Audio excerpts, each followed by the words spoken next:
Hello again everyone, my name is Tony Vetter and I'm on the tech marketing team here at Pivotal.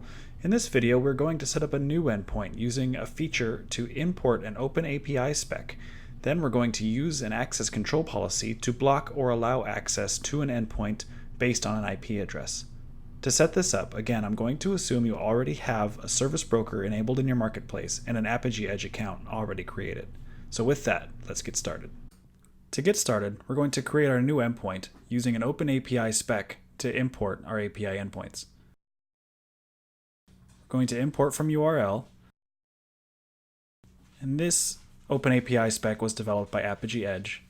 We're going to call it mock target.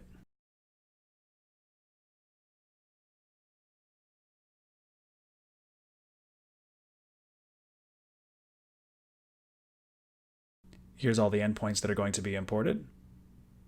Select pass through, and accept defaults for the rest.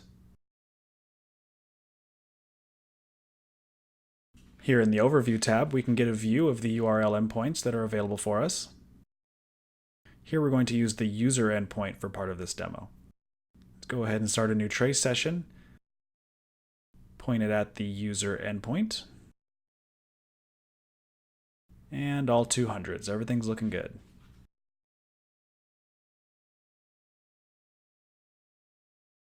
Next, we'll go to the Develop tab and find our user endpoint here in the XML. And we're going to add a step. Scroll down until you find the access control policy. And here we're going to remove the second deny block. We're going to modify the allow block to deny by default, unless you're coming from a specific IP address. Now let's go look up my IP address. There it is.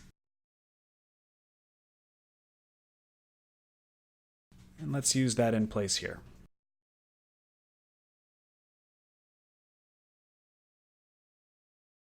Okay, let's go back to trace and see how that worked.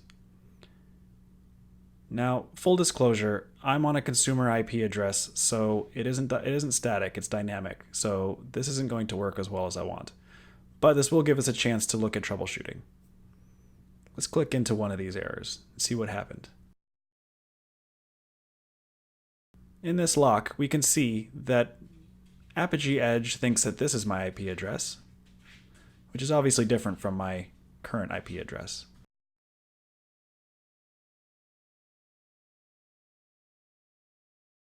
So let's go back to the Develop tab and add in that IP address into the policy.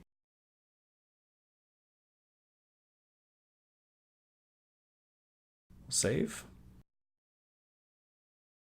and start a new trace.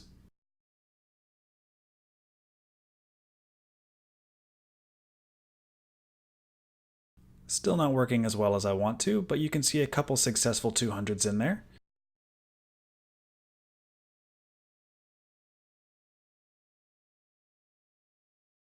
Here we can see yet another IP address.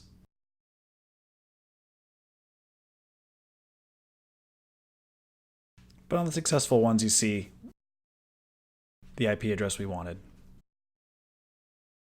Thank you for joining, and be sure to watch the final video in this series where we will look at transforming a REST call into a SOAP request in order to support application transformation projects.